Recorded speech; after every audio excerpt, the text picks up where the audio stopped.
I'm Jasmine, and this is Lady Cloth U, where I share dressmaking tips and tutorials, show you my original patterns and how to create them, as well as give you a behind-the-scenes look at my dressmaking alterations business, with a sprinkle of fashion history. If that sounds like something you're into, be sure to tap that subscribe button. Now let's get started.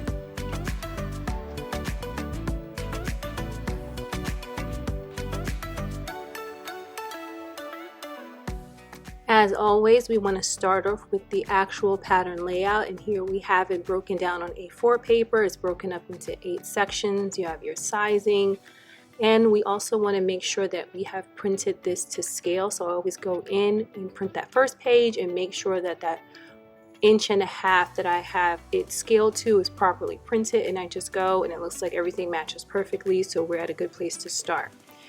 This is what it looks like actual size, where I have taped all my pages together, and these are the pieces laid out pre-cut.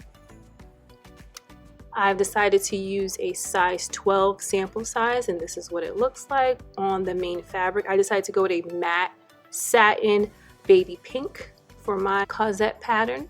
Here you see me breaking it down into all the separate pieces. Make sure you cut in all your notches. It's very, very important when you're matching the pieces together.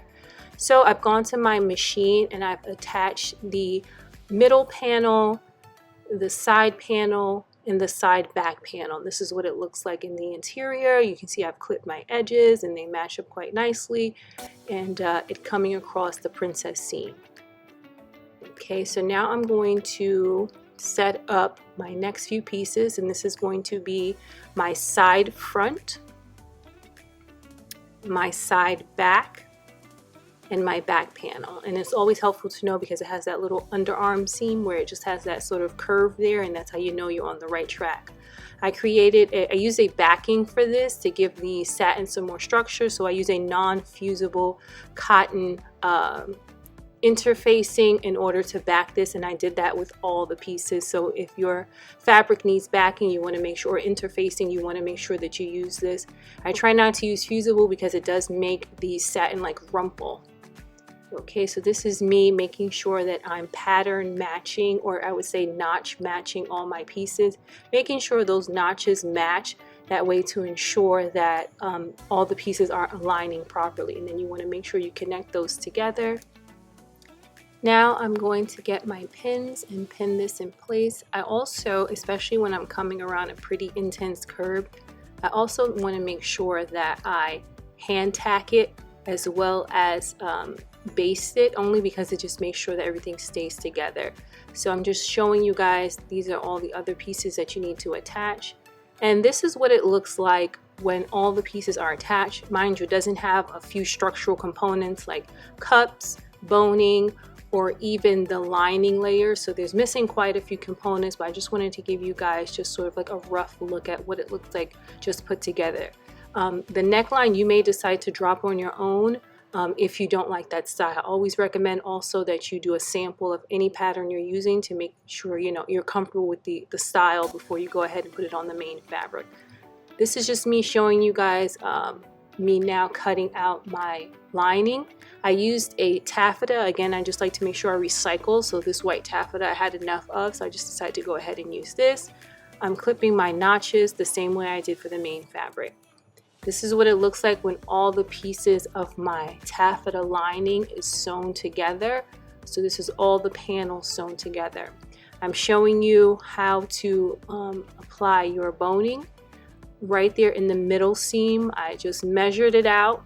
I went down about 1 inch from the top area and 1 inch from the bottom area to make my markings. And the way I seal off my boning, instead of adding that fabric, I usually just melt the ends a little bit and then kind of like carefully making sure I go in there and give it that nice curve there. Okay, and this is me showing you guys all the boning channels placed in that taffeta lining, so kind of what it looks like with all the boning in. Now I'm going to take my main fabric, which is the satin fabric, and I'm going to combine it with my bone taffeta lining. And you want to make sure that the right sides are facing each other. So I want to make sure the area where I can't visibly see the boning, only the stitches for the boning, is facing the actual main fabric. So the interfacing and everything else should be facing outward as I'm combining these pieces together. So just showing you what it looks like when you have it set up properly and you're ready to go ahead and sew the pieces together. So you're going to sew all around the tops of there, all around the bottoms of there, 5/8. So I have my design set up with hand basting, and this is just to ensure that because of the pieces that I'm using or the fabric that I'm using, that it's not going to slip under the machine and sort of like displace everything. So I always use a contrasting thread, which is easy to follow, and I go ahead and use this as a guide in order to do my sewing. And this is what it looks like after I've taken that thread tracing out and I have machine sewn it, so you can see what it looks like.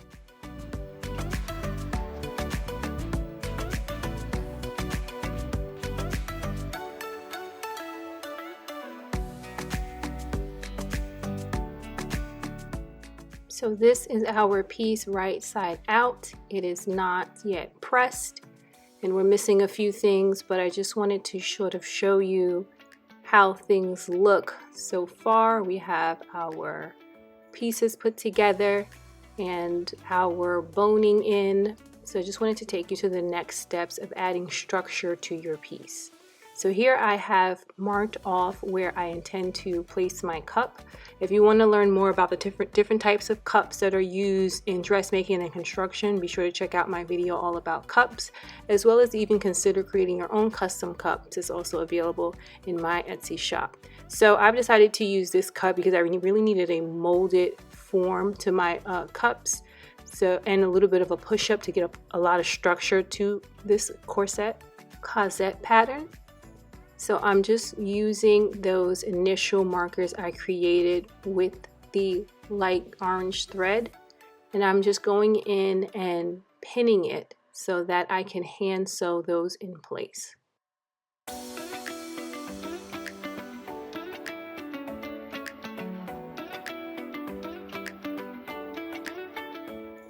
So we see the Cosette pattern really taking form and structure. She has her cups in, her boning, and really getting an idea of what this piece is going to look like. So next we're going to go in and set up ourselves to add our zipper onto this. But first I want to clean up these edges with the serger, as well as have a look at the piece on an actual dress form.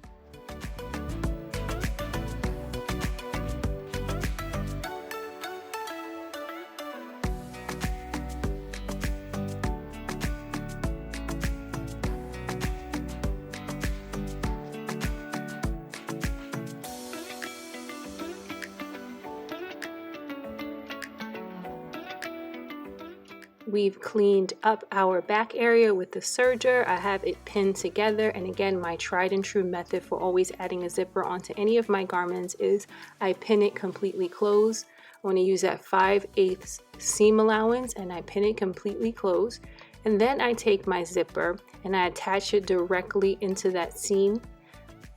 Once I have it in place where I feel like everything is matching up, then I just hand sew that zipper down, open up or remove the pins from that seam, and sew it down with an actual zipper foot. Every time I use this method to apply a zipper to any of my garments, 9 times out of 10 it comes out perfect, and I don't have to worry about taking out and putting back in the zipper, seeing if it matches up with everything. This has always worked for me, so I hope you guys are able to use this as well.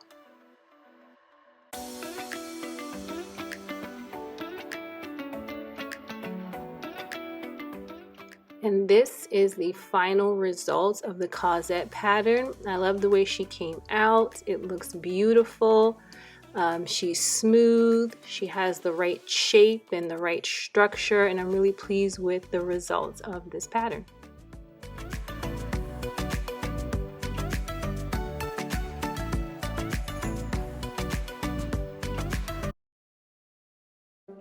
Thank you for watching. Please make sure you like, comment, and subscribe. Until next time, make like a lady.